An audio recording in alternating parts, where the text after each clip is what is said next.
Of the many legends that have had the chance to play for Barcelona in the 2000s, there was one striker in particular who would always deliver goals when they were needed most. A man who, along with his team, helped groom a young Lionel Messi for success. But it seems like he's been a bit forgotten over the years, so we're here to remember his talent. What's going on, guys? It's your boy Raymar back again for another video, and today we're gonna look at how good was Samuel Eto'o.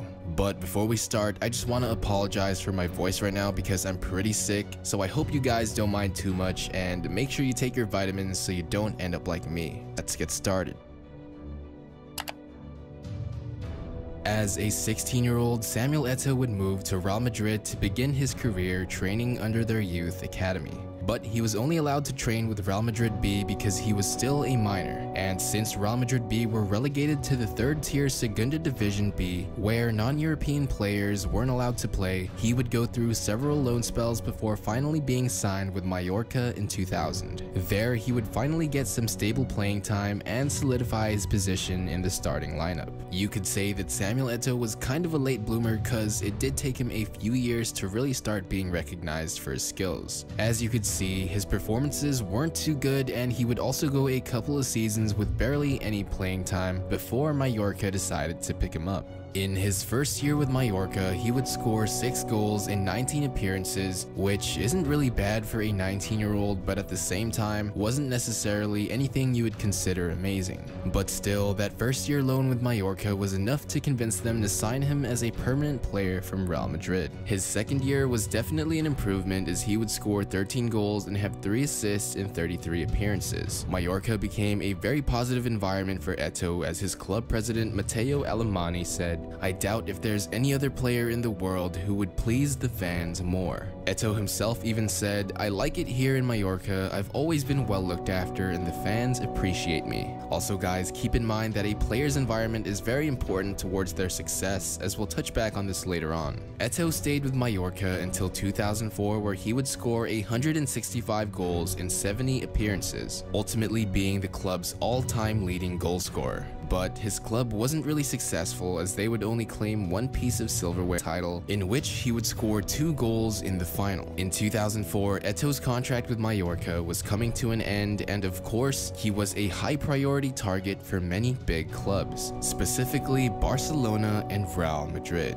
Now, before we move on to his days with Barcelona, which is where I'm sure almost all of you guys really remember him from, just know that Papa Florentino Perez over at Madrid was going on an absolute war against Barca to try and sign Eto'o, which I find pretty funny cause he used to be in Real Madrid, but they just never gave him a chance, and now they really wanted him. So Eto'o would end up signing with Barcelona as he felt he would have a better environment there and already had a grudge towards Madrid, even though they were willing to pay him a lot more. In his first year with Barcelona, they would win the La Liga title, and he would score an impressive 29 goals in 45 appearances with a goal-scoring ratio of 0.65 goals a game. And fun fact, during Barcelona's end-of-season championship celebration, Eto'o was fined 12,000 euros for singing with the fans saying, "Madrid, back, salute the champions." So yeah, the man really didn't like Real Madrid, and with that song, Eto'o would truly begin his legendary career. Eto'o's second season with Barcelona would be the best performance of his career. He would score a monstrous 34 goals and have 10 assists in 47 games, winning the La Liga Golden Boot and helping his club win almost every title there was. They won the La Liga title, the Spanish Super Cup, and the Champions League title, in which he also scored in the final, ultimately completing the treble. But as we all know, 2005 was the year of his teammate Ronaldinho, as he was the Ballon d'Or winner for that year, while Eto'o ended up in 10th place, which is a bit sad as he was voted UEFA's best forward of the year, was placed in his second consecutive FIFA World 11, and won a historic third consecutive African Player of the Year award. In the 2006-2007 season, Eto'o would have have his worst season for Barcelona, scoring 13 goals in 28 games, which isn't even bad at all and would be considered great for any other player but decent by Eto'o's standards. The sad part was that in the beginning of the season, Eto'o suffered a ruptured meniscus on his right leg, which kept him out for a few months. In the 2007-2008 season, Eto'o would again miss out on a lot of games after re-aggravating his meniscus injury, but despite that, he still played really well for the amount of time he had on the pitch, scoring 18 goals and getting 4 assists in 28 games. And interestingly enough, he would score a hat-trick in just 23 minutes, which is the fastest by any Barcelona player in history. Then, just 2 games later, he would score 4 goals in a single half against Real Valladolid, which is absolutely ridiculous. Finally, in the 2008-2009 season, on his last year with Barcelona, Eto'o would have his highest scoring season for the club with 36 goals and 9 assists in 52 games. Barcelona would win the league title, the Copa del Rey title,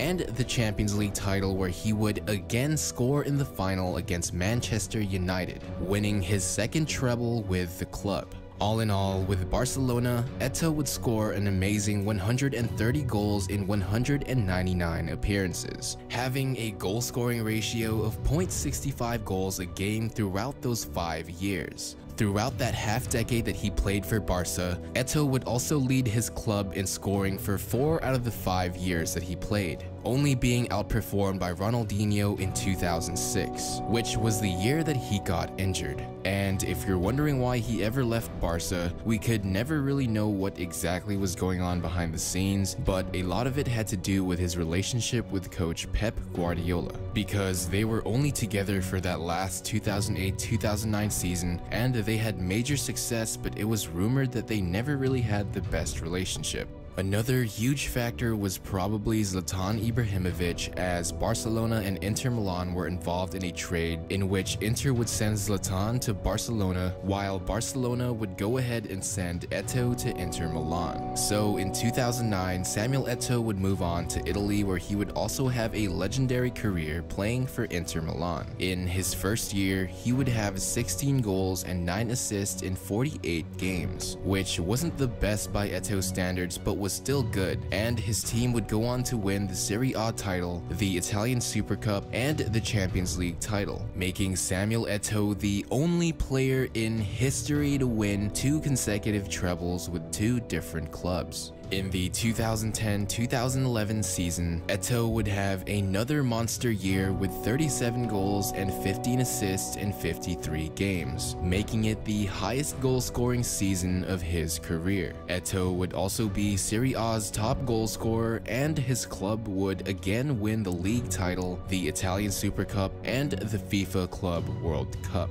After having such success with Inter, the media started to make this sort of narrative that compared Eto'o to Zlatan, as they were involved with that trade a couple of years back.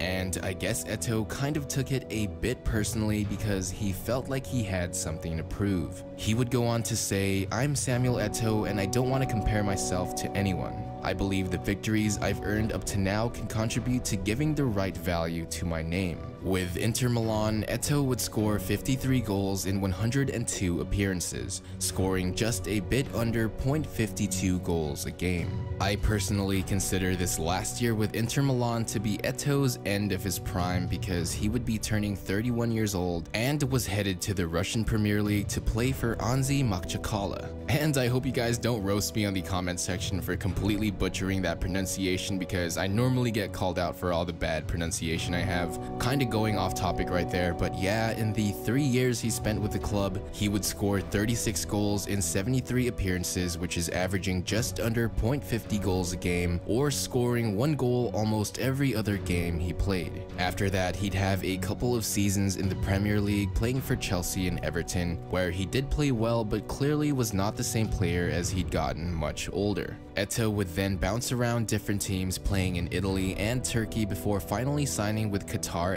bonjour.ici in the Qatar League, which, fun fact, is also the same league where footballing legend Xavi is still playing. So no, surprisingly enough, Eto'o isn't retired, which is pretty crazy since he's still playing professionally at the age of 37, which just goes to show you how much passion and love Eto'o still has for the game of football. In his entire career so far, Eto'o would score 356 goals in 730 appearances, averaging 0.49 goals a game throughout those 21 years of playing. Eto'o is also widely considered to be one of, if not the greatest African player ever. He won the African Footballer of the Year a record 4 times, is the African League of Nations all-time goal scorer, and his country of Cameroon's all-time goal scorer as well. So I'm sure we'll all miss him when he finally does decide to retire, as he really did have a legendary career.